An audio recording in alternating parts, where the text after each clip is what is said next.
그 물건 소멸 파트 보겠습니다. 물건 소멸 한번 볼까요? 그러면 1번 봅시다. 목적물의 멸실. 예. 목적물이 멸실되면 당연히 물건이 소멸하겠죠. 예를 들어서 토지의 포락. 토지의 포락이라는 것은 물에 잠긴다는 얘기입니다. 그리고 건물의 전소, 건물이 불타 없어진다. 그래서 가로 1번 볼까요? 예, 목적물의 멸실로 가치적 변형물이 남아있다면 담보물건은 물상대위에 전속한다. 이게 무슨 얘기일까요? 그러니까 이 갑이라는 사람이 을한테 1천만 원을 빌려줬는데 을이 A 부동산에 대하여 뭘 했죠? 예, 저당권을 설정하겠죠? 예, 저당권자가 된 겁니다. 저당권. 그죠? 이렇게 했는데 그 이후에 A 부동산이 화재로 전소합니다. A 부동산이요. 그러면 딱 보면 부동산이 멸실, 화재 멸실, 그러면 저당권 소멸, 이렇게 생각할 수도 있는데 이 A 부동산이 화재 보험에 가입이 되어 있습니다. 그래서 보험금 청구권은 누가 갖죠? 소유권자가 누구죠 현재? 예, 을입니다. 을. 근데 이 보험금 청구권이 A 부동산이 보험금 청구권을 바뀐 거랑 비슷하죠? 그죠? 그래서 이 보험금 청구권에 대해서 이 저당권자가 저당권을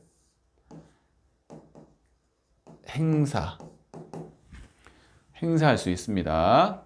아시겠죠? 담보물건은 그 물상대위에 전속한다. 그러니까 저당권이라고 하는 것은 물건을 대상으로 하니까 저당권은 소멸하겠지만 이 저당권자가 이 그 보험금 청구권에 대해서 순위에 따라서 권리를 행사할 수 있다는 얘기입니다. 가볍게 이해하시고요. 2번 봅시다. 목적물 멸실 후 목적물이 복원이 됐대요. 그러니까 토지가 포락이 됐는데 뭐 어떤 이유로 다시 토지가 됐어요. 그런 경우에 기존 소유자가 이 목적물의 기존 소유자, 포락 당시의 소유자가 이걸 회복하나요? 이게 안 된다는 얘기입니다. 다시 부활하지 않는다 이 소리입니다. 그래서 이 판례가 있네요. 예, 바다에 인접한 토지가 그러니까 이 지금 뭐 목적물 멸실 이 파트는 뭐 그렇게 아주 중요하거나 이런 파트는 아닙니다. 바다에 인접한 토지가 유실되었더라도 그 복구가 과다한 비용을 요하지 않고 이때는 비용이 과다하게 안 든답니다. 원상복구가 가능하대요. 그리고 또 원상복구의 경제적 가치가 있답니다. 그러면 종전소유권이 이런 경우에는 소멸한다고 볼 수 없습니다. 왜냐하면 원상복구가 가능하기 때문에 기존 소유권을 그냥 인정을 해주자. 이게 우리 판례의 태도죠. 그런데 2번 봅시다. 이제는 복구가 어렵대요. 하천부지화해서 복구가 어렵답니다. 그러면 토지에 관한 권리는 그죠? 소멸되죠? 포락이 됐으니까 소멸됩니다. 근데 포락 후 다시 성토가 됐대요. 다시 토지가 됐어요. 그런 경우에 다시 취득할 수는 없답니다. 없어요. 아시겠죠? 2번. 3번. 복구 후 토지 가액보다 복구 공사비가 더 많이 들게 되는 경우 돈이 더 많이 든대요. 복구하는데 돈이 많이 든답니다. 그런 경우에는 원상복구가 불가능하게 됐다고 볼 수 있는 거겠죠? 뭐 당연한 얘기죠. 근데 원상복구가 가능한지 여부는 포락 당시를 기준으로 한답니다. 무슨 얘기냐면 포락 당시를 기준으로 해야지 그게 아니라 어떤 장래, 미래를 기준으로 해서는 안 된다는 얘기예요. 그래서 이 포락 당시를 기준으로 해야지 그 이후의 사정은 참작할 여지가 없습니다. 따라서 장래 대규모 개발 사업으로 토지 가액이 상승할 가능성이 있다. 그래서 만약에 토지가 엄청 상승해, 막, 이래서 막 10배가 돼요. 10배가. 이걸 감안해서, 나는 복구 공사비보다 원상 복구됐을 때 그 가치가 더 커. 이렇게 주장할 수 없다는 얘기죠. 그래서 이런 개발 사업이 장래에 있다, 뭐 이런 것은 고려할 사항이 아니라는 얘기입니다. 포락 당시를 기준으로 하니까. 아시겠죠? 넘어가 볼까요? 소멸시효도 얘기를 몇 번 드렸었죠. 그죠? 소멸시효가 뭐죠? 예, 권리자인데, 뭐, 그때 이제 약간 식적인 표현이라고 했죠. 권리자인데, 권리자가 권리 위에 잠자고 있대요. 권리 위에 잠자고. 뭐, 이 얘기를 했잖아요. 그죠? 권리자가 권리 행사를 안 하고 있다는 얘기죠. 그죠? 그래서 소멸시효의 대상에 대해서 한번 정리를 해봤어요. 이거 한번 얘기한 적이 있습니다. 소멸시효 대상은 소유권 이외의 재산권입니다. 소유권 이외의 재산권. 즉, 채권과 제한 물권이 대상이다. 그러면서 채권, 소멸시효 기한도 얘기했죠. 민사채권 몇 년? 10년. 상사채권 몇 년? 5년입니다. 그리고 제한 물권도 대상이 됩니다. 구체적으로 봅시다. 그럼 소유권은 소멸시효에 걸리지 않는다고 그랬죠? 그죠? 그래서 뭐가 연결되죠? 소멸시효에 안 걸리니까 소유권자가 시간이 지나도 물권적 청구권이 행사할 수 있죠. 시간이 지나도 물권적 청구권을 행사할 수 있습니다. 아시겠죠? 이것은 시험에 나왔다는 얘기도 있어요. 소유권은 소멸시효의 대상이 아니다. 즉 물권적 청구권, 소유권에 의한 물권적 청구도 마찬가지로 보기 때문에 소멸시효에 안 걸린다.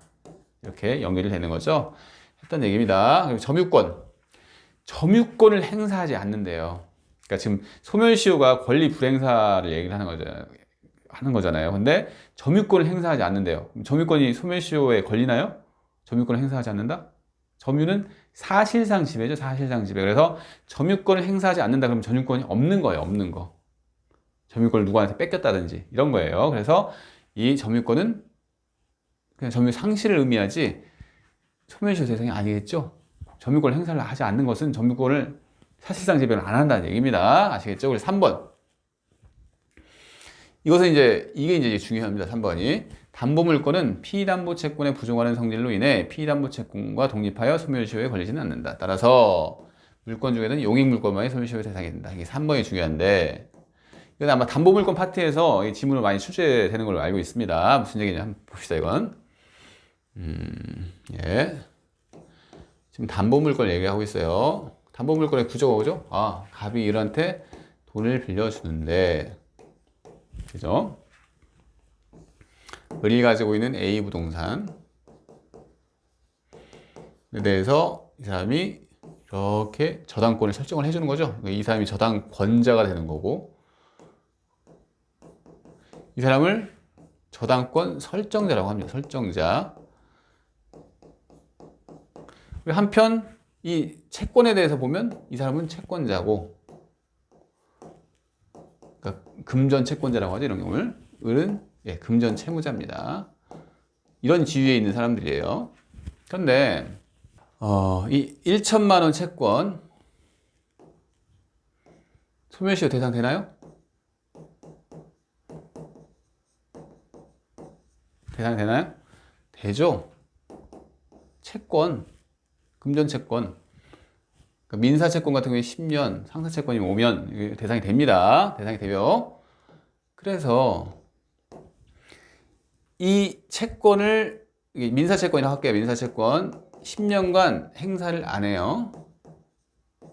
그러면 채권이 소멸시효에 걸려서 채권이 소멸하는 거죠. 채권이 없어지는 거잖아요. 그래서 채권이 소멸했습니다. 소멸했어요. 채권이 소멸하면 어떻게 되죠? 우리 봤던 거죠. 저당권, 그러니까 담보물권이죠. 담보물권 같은 경우에는 이 채권이 소멸을 하면 이 채권을 그럼 이게 뭐라고 할까요? 그냥 채권인데 이 저당권에 관련돼서는 이 채권을 뭐라고 하냐면 이게 피담보채권이라고 합니다. 피담보채권. 용어를 그냥 익숙하게 아셔야 돼요. 그러니까 이 담보가 되는 채권. 피라는 게 뭐냐 된다 이 소리잖아요. 수동태 된다. 그래서 담보가 되는 채권.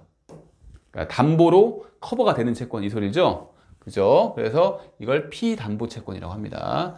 그래서 이 채권이 소멸했다. 즉 피담보채권이 소멸한 거죠. 소멸한 겁니다. 피담보채권이 소멸해요. 그러면 저당권도 소멸합니다. 그죠? 돈을 빌려줬는데 채권이 없어졌어요. 근데 저당권은 뭐 때문에 설정한 거죠? 채권을 받으려고 설정한 거죠? 네, 채권이 없어졌어요. 그러면 저당권도 소멸을 해요. 그리고 이게 어디서 연결되죠?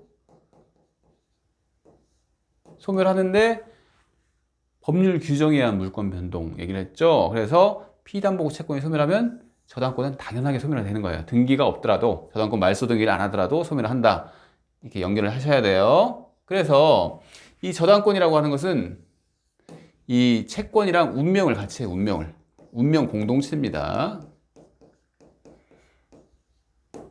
그래서 이 저당권이 독자적으로 소멸시효에 소멸하는 게 아니라 이 채권이 소멸됨으로 인해서 저당권이 소멸하는 구조라는 거예요. 아, 피담보 채권이 소멸하니까 저당권이 소멸한다. 이렇게 생각하시면 됩니다. 이것을 우리가 나중에 저당권 파트에서 이제 물권 파트죠. 이것도 저당권 파트에서 이걸 부종성이라고 합니다. 부종성. 따라다닌다는 얘기예요. 따라다닌다. 운명을 같이 한다. 그래서 피담보 채권과 저당권은 운명을 같이 한다. 부종성이 있다. 이렇게 얘기를 할 수가 있습니다. 이 설명을 드렸어요. 그래서요. 그러면 이제 3번 설명을 드렸죠. 그죠? 그래서 독립하여 소멸시효에 걸리지 않는다. 얘기를 했습니다. 따라서 물권 중에서는 용익물권. 뭐죠? 지상권, 지역권, 전세권만 물권 중에서는 소멸시효 대상이 됩니다. 아시겠죠? 소유권도 안 되고 점유권도 안 되고 그 다음에 담보물권도 안 되고 그러니까 용익물권만 된다 이 소리입니다. 아시겠죠? 3번 볼까요? 물권의 포기 봅시다. 이것도 본 적이 있어요. 소유권의 포기, 공유지분의 포기 뭐 그런 거 본 적 있잖아요. 그죠? 이 물권의 포기가 또 나옵니다. 지금 물권 소멸 파트에 또다시 나오는 거죠. 민총이 했던 얘기 또 나옵니다. 우리가 이거 뵀어요. 소유권의 포기는 성질이 상대방 없는 단독행위다. 제가 이 펜을 그냥 필요 없어 이렇게 딱 하는 것은 누구를 대상으로 하는 게 아니라 그냥 모든 사람을 대상으로 하는 거예요. 그러니까 상대방이 있다는 게 아니죠. 상대방이 없는 겁니다. 그래서 점유권의 포기도 마찬가지고 그래서 상대방 없는 단독행위죠. 그런데 제한물권의 포기는 예를 들어서 여러분이 전세권을 가지고 있는데 전세권을 포기를 한대요. 누구한테 포기하죠? 그 전세권을 설정해 준 사람한테 포기를 하는 거죠. 나 이제 전세권 필요 없어. 전세권 설정해 준 사람, 주로 소유자가 되든지 하겠죠. 상대방이. 그래서 이 제한물권의 포기는 상대방이 단독행위입니다. 그리고 공유의 포기 기억나죠? 공유의 포기도 다른 공유자들 대상으로 포기를 하기 때문에 공유의 포기도 상대방이 있는 단독행위라고 말씀을 드린 적이 있죠. 그죠? 그래서 이게 이제 성질에 대해서 봤어요. 1번. 2번 봅시다. 그런데 이 포기라고 해서 마음대로 언제나 마음대로 할 수 있는 건 아니에요. 포기가. 왜 그런지 한번 볼게요. 원칙적으로 여기서 이해관계인 요즘 이해관계 얘기가 많이 나오네요. 그죠? 이해관계인이 없어요. 물권의 포기에 대해서. 그러면 자유롭게 포기할 수 있느냐? 이해관계인이 있어요. 그러면 이해관계인이 동의를 해줘야 포기를 할 수가 있는 겁니다. 그래서 예를 봅시다. 지상권 또는 전세권을 목적으로 저당권을 설정을 한 경우. 그러니까 지상권자 또는 전세권자가 돈이 필요해서 그 지상권 또는 전세권을 대상으로 해서 돈을 빌린 거예요. 담보를 잡은 겁니다. 담보를 잡힌 거예요. 그래서 근데 이 사람들이 자기가 지상권, 전세권 가지고 있다고 포기를 한대요. 그럼 저당권자는 어떻게 되는 거죠? 손해를 입는 거죠? 손해를 입는 거잖아요. 갑자기 나는 지상권을 목적으로 또는 전세권을 목적으로 내가 이 저당권을 설정한 건데 설정받은 건데 갑자기 이 사람이 설정한 사람이 이걸 없애버린다고? 그러면 저당권도 없어지는 거잖아요. 대상이 없어지니까. 그죠? 그래서 이런 경우에는 포기를 하려면 저당권자의 동의가 있어야 한다는 얘기입니다. 그래서 2번은 이해를 하실 거라 생각합니다. 그리고 물권의 포기. 뭐라고 했죠? 상대방 있는 단독행위 또는 상대방 없는 단독행위죠. 그래서 법률행위입니다. 법률행위. 그죠? 단독행위는 법률행위예요. 그죠? 그래서 법률행위에 따른 물권 변동은 등기가 있어야지 물권 변동의 효력이 생긴다. 똑같이 얘기입니다. 그러니까 이걸 바꿔 물권의 포기는 법률행위니까 물권의 포기가 효력이 발생하려면 등기가 있어야겠네. 이렇게 연결이 되는 거죠. 등기가 없이 그냥 나 포기했어 한다고 끝나는 게 아니라는 얘기입니다. 그래서 이게 기출이 된 적이 있습니다. 판례 볼까요? 예, 공유 지분의 보기는 뭐라고 그랬죠? 이런 거 그냥 가로넣기라고 나올 수도 있겠네요. 상대방이 있는 단독행위죠. 단독행위에 해당하므로 공유 지분 포기의 의사표시가 다른 공유자에게 도달하더라도 물권 변동의 효력이 발생하는 건 아니다. 왜 그렇죠? 의사표시가 된다고 끝나는 게 아니라 그랬죠? 법률행위니까 등기를 해야 한다. 이 얘기를 지금 이렇게 한 거죠. 그래서 다른 공유자는 자신에게 귀속될 공유 지분에 관하여 소유권 이전 등기 청구권을 취득하죠. 그리고 그게 등기를 해야지 그 효과가 발생한다. 아시겠죠? 그리고 공유 지분 포기에 따른 등기는 이전 등기 형식이다. 이런 것도 이렇게 가로 넣기 형식으로 나올 수도 있겠네요. 소유권 이전 등기 형식으로 하는 거예요. 이전을 해주는 형식이잖아요. 그죠? 네, 맞습니다. 그리고 이제 마지막 혼동이 나오는데 이게 어렵게 나오면 아주 어려운 문제고 쉽게 나오면 아주 쉬운 문제인데 그래도 설명을 다 해야 한다고 생각을 합니다. 이게 기본 강의이기 때문에 기본 강의에서 그냥 이런 건 별로 어려우니까 뭐 이렇게 얘기하는 부분도 있지만 그래도 어느 정도 이렇게 커버할 수 있는 선에서는 커버를 해야 한다고 생각을 해요. 그래서 한번 설명을 해보도록 하겠습니다. 혼동 191조죠.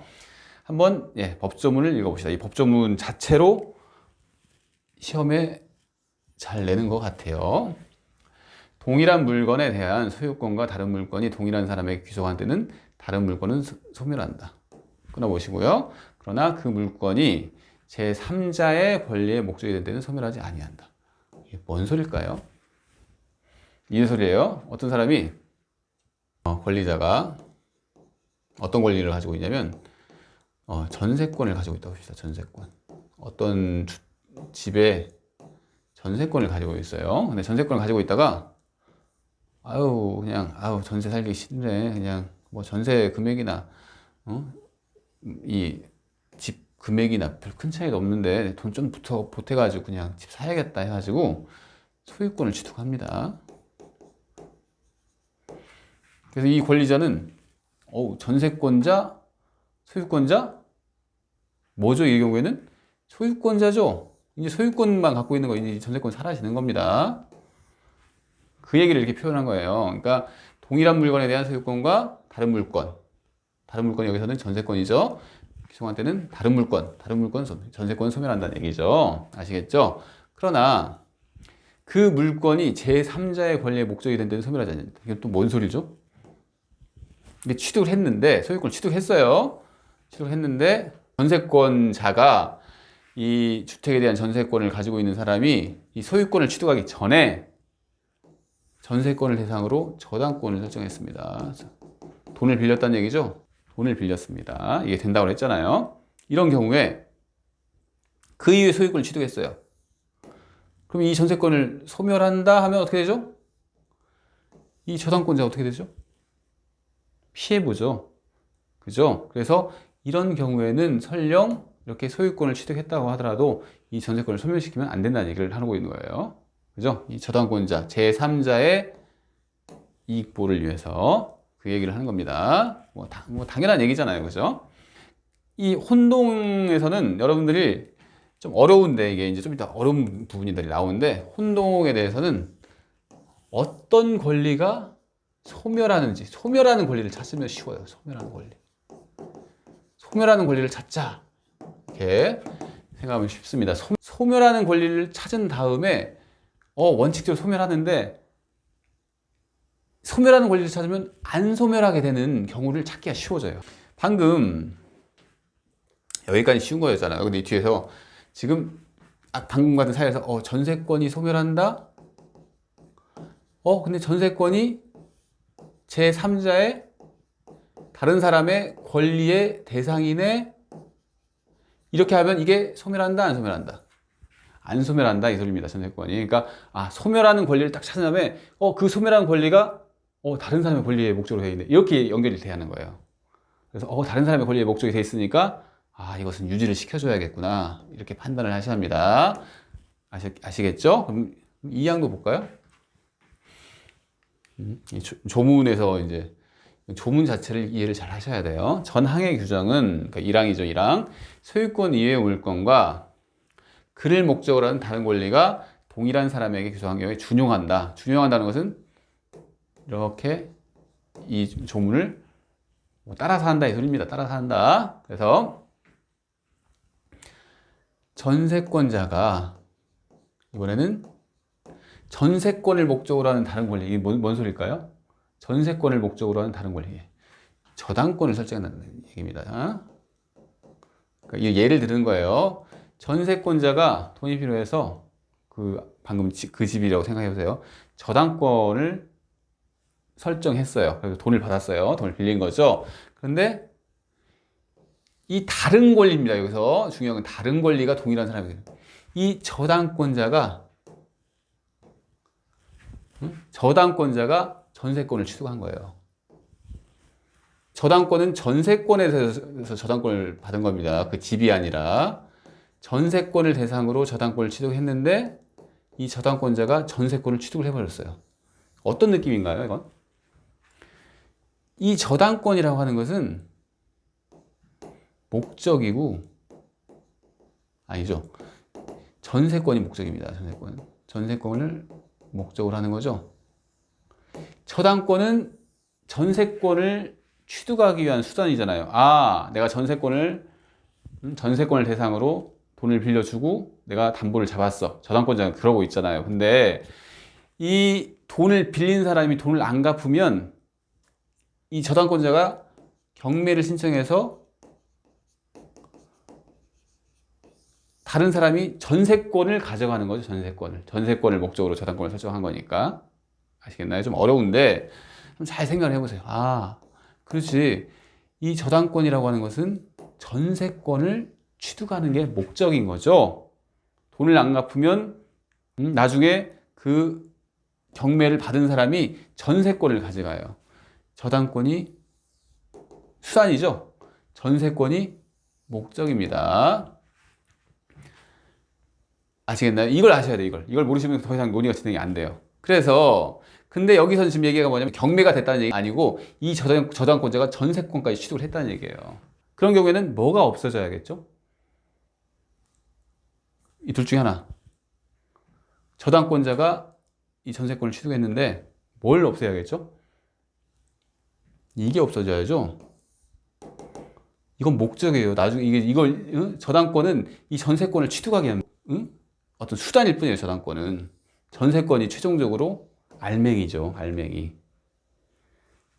이걸 이해를 하셔야 돼요. 이걸 어려울 수도 있는데 이 얘기입니다. 그러니까 이 저당권자가 그 전세권을 취득했을 때 이 저당권자는 저당권이 없어지고 전세권을 가지고 있는 사람이 되는 겁니다. 아시겠나요? 그런데 이제 또 준용되는 게 이 밑에 그 물건이 제3자의 권리의 목적이 되는 소멸하지 않는다. 소멸하는 게 저당권입니다. 근데 이 저당권을 목적으로 다른 사람이 저당권을 목적으로 권리를 가지고 있대요. 저당권을 목적으로 이 권리를 가지고 있대요. 그럼 이 권리를 가지고 있는 사람이 저당권이 없어지면 손해를 보죠. 똑같은 구조예요. 그래서 이런 경우가 있나? 여러분 생각할 때 와, 이런 경우가 있을까 하는데 있어요. 제가 한번 예를 들어 볼까요? 이 저당권은 채권을 가지고 있는 사람이죠.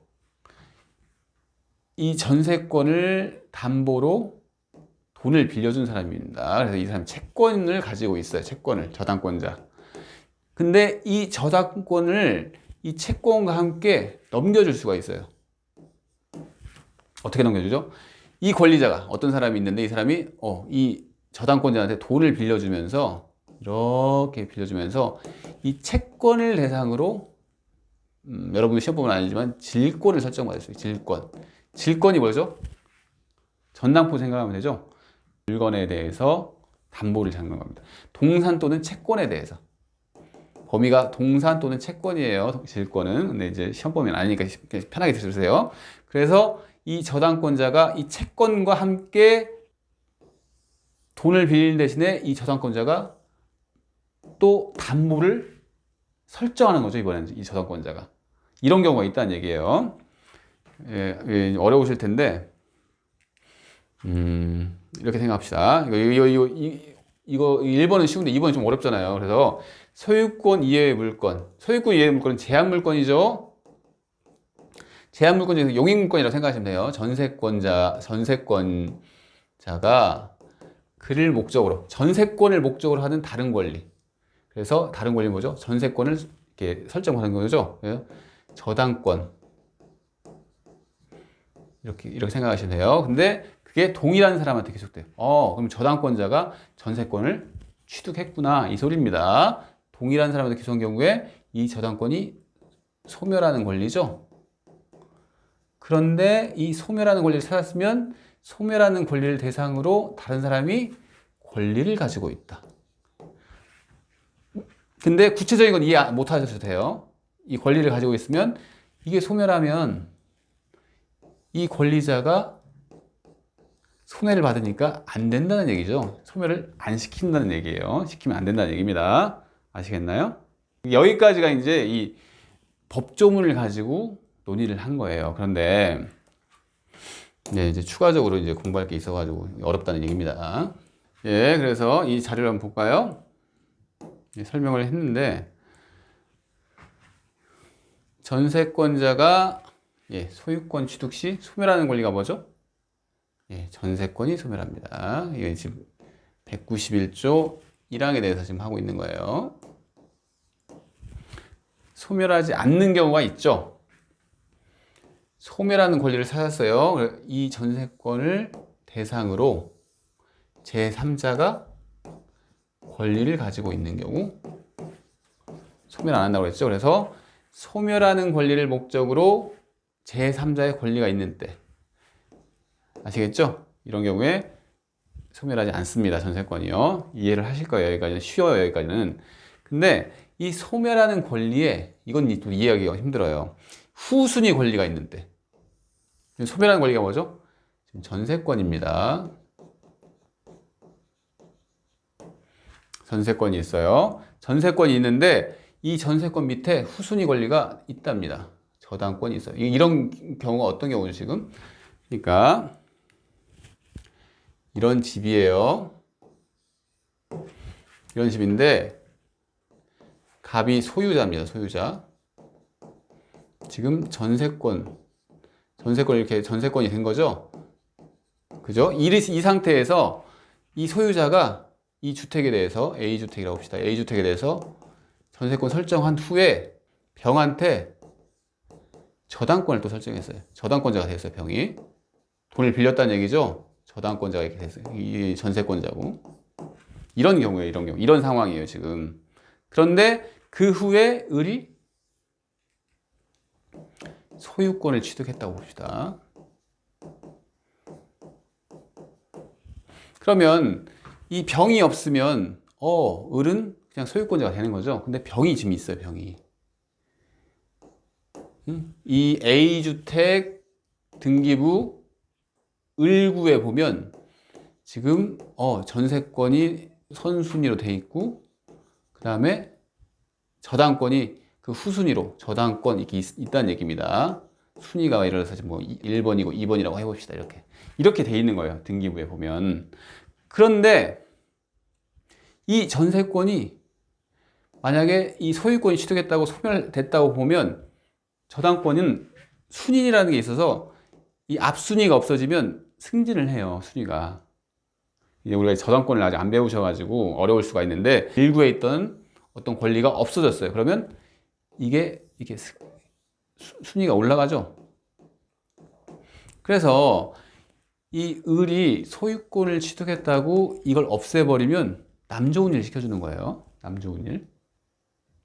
이해를 하시면 좋겠는데 남 좋은 일을 시켜주는 거예요. 그래서 무슨 얘기냐면 이 소멸하는 권리 밑에 후순위 권리가 있다. 그러면 남 좋은 일을 시켜주지 않기 위해서 남겨두는 겁니다. 한마디로.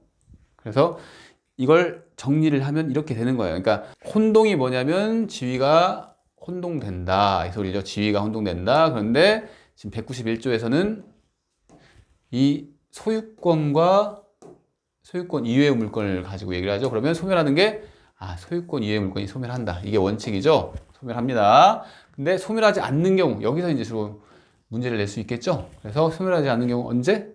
이 소멸하는 걸 대상으로 제3자 권리가 있는 경우. 이거 봤죠? 여기까지 쉽게 이해를 하실 거예요. 제3자의 권리가 있어요. 근데 소멸하는 권리를 밑에 후순위 권리가 있어요. 전세권이 소멸하게 되면 후순위 권리자가 이익을 보죠.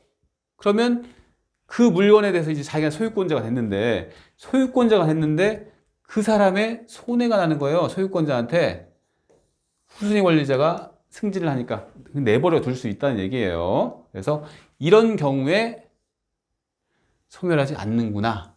이렇게 이해를 하시면 돼요. 이걸 막 어렵게 사례처럼 내지는 않을 거예요. 안 내겠지만 이 정도는 기억을 하고 계셔야 돼요. 이 정도는 아시겠죠? 그리고 또 볼까요? 이번에는 방금 그 밑에 그 조항 어떻게 됐죠? 전세권을 목적으로 하는 저당권입니다. 저당권자가 전세권을 목적으로 저당을 잡았다는 얘기죠? 그런 경우에 이 저당권자가 전세권을 취득했어요. 그럼 뭐가 소멸하죠? 이게 목적이고 이 목적을 달성하기 위해서 수단을 저당권을 쓴 거죠. 당연히 수단이 사라집니다. 수단이.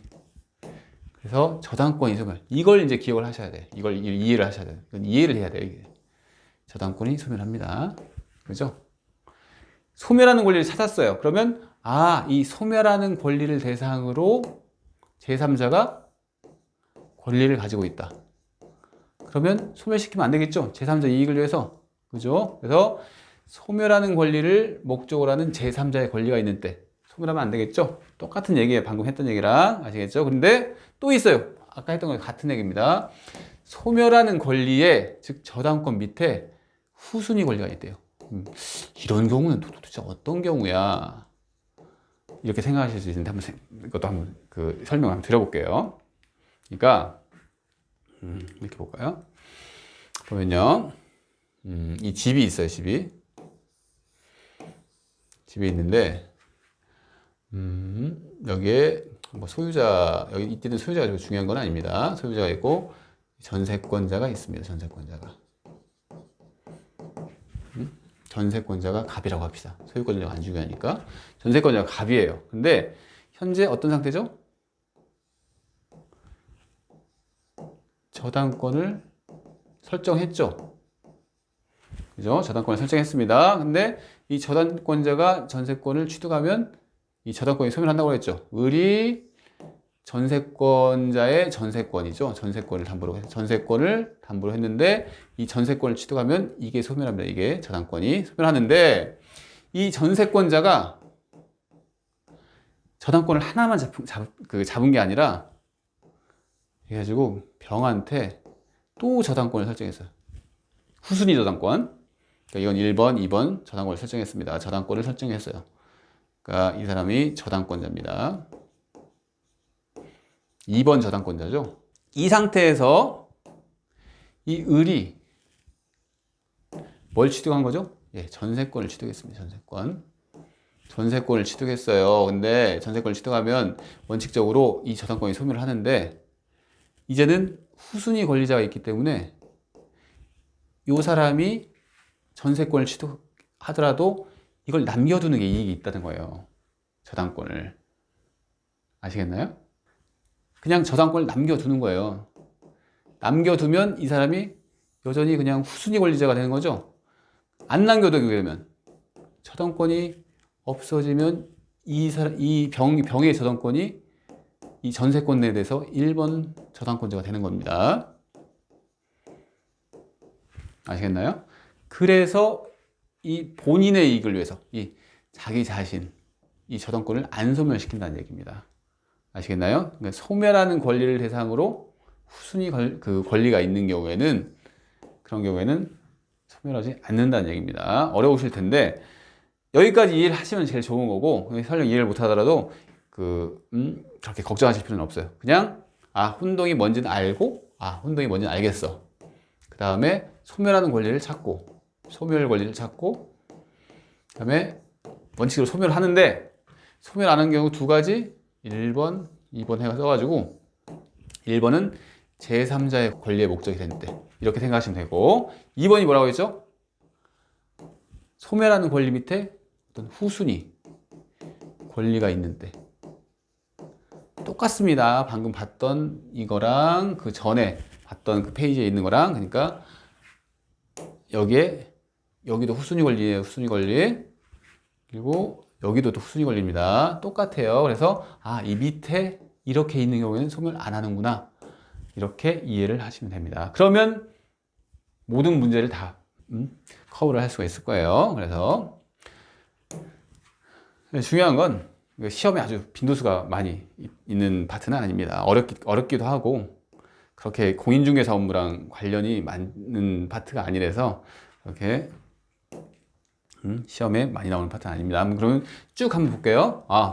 이게 뭐죠? 지금 개념입니다. 서로 대립하는 두 개의 법률상 시비 또는 자격이 동일 내게 규정하는 걸 혼동이라고 한다. 그렇죠? 그 다음에 그리고 이 191조 3항에는 뭐가 있냐면 점유권에 관하여는 혼동이 적용되지 않는다. 이런 조문이 있어요. 왜 그럴까요? 점유자가 소유권을 취득했대요. 그러면 점유권이 없어지나요? 아니죠. 점유권은 그냥 있는 거잖아요. 그죠? 그래서 적용되지 아니한다. 당연한 얘기입니다. 그리고 이걸 두 개로 나눴습니다. 소유권과 제한물권의 혼동, 제한물권과 그 제한물권을 목적으로 하는 다른 제한물권의 혼동. 이렇게 조문이 이렇게 나눠져 있기 때문에 나눴습니다. 나눴어요. 그래서 원칙적으로 어떤 게 소멸한다? 소유권이 우선이죠.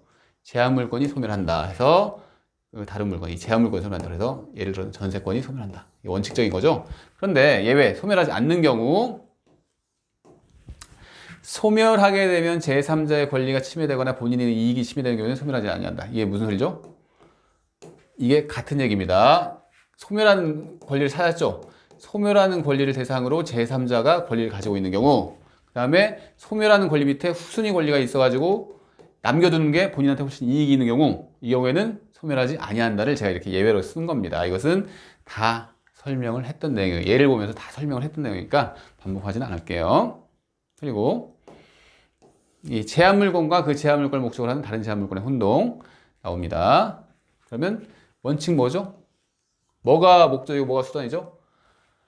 제한물권과 전세권과 그 전세권을 목적으로 전세권이 목적이 되는 겁니다. 다른 제한물권, 저당권입니다. 그러면 이 다른 제한물권이 소멸한다는 얘기죠. 다른 제한물권이 소멸해요. 그래서 다른 제한물권은 소멸한다. 아시겠죠? 설명했고 소멸 안 하는 경우는 뭐죠? 똑같죠? 위에랑 소멸하게 되면 제3자의 권리가 침해되는 경우 즉 제3자가 소멸하는 권리에 대해서 권리를 가지고 있는 경우는 소멸을 시키면 안 되고 본인의 이익이 침해되는 게 언제죠?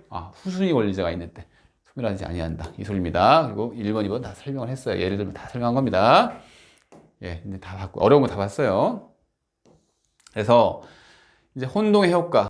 지금 제가 혼동은 채권과 채권의 혼동이 있고 물권과 물권 간의 혼동이 있는데 채권과 채권 간의 혼동은 채권 파트에서 규정을 하고 있으나 우리 시험 범위가 아니다. 물권의 혼동은 물권의 소멸 사유죠. 지금 물권 소멸 사유를 배우고 있습니다. 그래서 소유권과 제한물권이 있으면 제한물권이 소멸한다. 지금 배우고 있잖아요. 그래서 물권은 소멸한다. 그죠? 다만 이 혼동을 야기시켰던 원인의 행위가 무효 취소 해제된 경우에는 소멸한 물권은 원래대로 회복된답니다. 무슨 얘기냐면 근저당권자가 소유권을 취득했어요.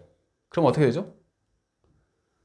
이것은 소유권과 제한물권 간의 혼동이죠. 그죠? 우리가 지금 전세권만 봤지만 저당권도 제한물권이잖아요. 그래서 191조 1항이 적용돼서 뭐가 살아남죠? 소유권이 살아남죠. 그래서 근저당권이 혼동에 소멸했대요. 소유권만 살아났으니까 소멸했는데 이 소유권 취득이 무효인 것이 밝혀졌대요. 그러면 당연히 그 근저당권은 부활을 해야겠죠. 그냥 그 얘기를 한 거예요. 그래서 이렇게 원인행위가 무효 취소 해제되면 소멸한 것은 다시 복귀를 한다 하는 얘기고요. 그래서 판례를 또 볼까요? 이제 이 판례도 뭐 이해를 하기 쉬울 거예요. 지금 물권과 물권 간의 혼동을 보는데 이게 유추 적용되는 게 있어서 그래요. 지금 물권과 물권 간의 혼동입니다. 지금 배우는 게. 그런데 부동산에 대한 소유권과 임차권이 동일인에게 귀속이 됐답니다. 그죠? 그럼 어떻게 될까요? 임차권은 채권이고 소유권은 원칙적으로 물권이고 지금 우리가 물건과 물건 사이의 혼동을 배우고 있는데 여기서는 그러면 이게 물건과 물건 사이의 혼동 이거 안 적용되는 거 아니야? 이렇게 생각할 수가 있죠. 근데 생각해 보세요. 임차인이 갑자기 소유권자를 취득하든 전세권자가 갑자기 소유권을 취득하든 비슷비슷한 거죠. 그래서 이런 경우에는 임차권이 소멸합니다. 소멸해요. 소멸하는 게 원칙이지만 임차권이 대항 요건을 갖춘 후에 저당권이 설정된 때는 혼동으로 인한 물권 소멸 원칙 예외 규정인 191조 1항 단서를 준용하여 임차권을 소멸하지 않는다. 뭔 소리죠? 임차권을 이렇게 설정한 후에 후순위 저당권이 있는 거네요. 후순위 저당권. 그죠? 임차권이 설정된 후에 후순위 저당권이 있는 경우입니다. 근데 임차권이 소멸하게 되면 저당권이 승진하는 거죠. 이것은 본인한테 이익을 주는 행위가 아니죠. 그래서 이 경우에는 소멸하지 않는다는 얘기입니다. 지금 아시겠나요? 임차권. 그러니까 이 임차권 소유권 하면 이게 소멸하는 게 원칙이지만 이 임차권 밑에 저당권이 있는 거예요. 왜 이런 현상이 나는 거죠? 임차권 같은 경우에도 임차권을 인도를 받고 또 확정일자를 받으면 일반적인 그 저당권처럼 순위가 유지가 됩니다. 순위가 임차권도 여러분 아실 거예요. 전세에 들어가면 바로 막 확정일자 받고 그 이유가 순위를 유지하기 위해서 그래요. 그래서 임차권 밑에 후순위 저당권이 있어요. 그러니까 임차한 이후에 저당권을 설정한 거죠, 소유자가. 그런 경우에 임차권자가 소유권을 취득했다고 이게 없어진다고 하면 저당권자가 이득을 보는 거예요, 이득을. 그죠? 임차권도 경매를 당하면 이렇게 순위가 있으니까 저당권보다 더 우선입니다. 지금 이렇게 이런 경우에는 먼저 설정됐기 때문에. 그래서 없어지면 안 된다, 이 얘기를 이렇게 하는 거예요. 아시겠죠? 아, 임차권도 이게 적용이 되는구나, 이렇게 생각하시면 됩니다. 2번 볼까요? 한 물건에 대한 소유권과 제한 물건이 한 사람에게 돌아갔을 때 제한 물건이 소멸하는 건 원칙이죠. 근데 그 물건이 제3자의 권리 목적으로 되어 있고, 예, 제3자의 권리의 목적으로 되어 있으면 당연히 소멸하면 안 되겠죠. 소멸한 물건이. 그죠? 또한 여기서 중요한데 제3자의 권리가 혼동된 제한 물건보다 아래 순위, 후순위를 얘기하는 거예요. 소멸하는 물건보다 후순위의 물건이 뭔가 있으면 소멸하지 아니한다. 아시겠죠? 이 정도 딱 이해를 하시면 됩니다. 이 정도 이 정도 판례는 충분히 출제를 할 수도 있겠네요. 아, 이게 후순위 권리 있으면 소멸하지 아니한다, 이 소리죠? 아시겠죠? 그래서 이제 오늘은 여기까지 하도록 하겠습니다.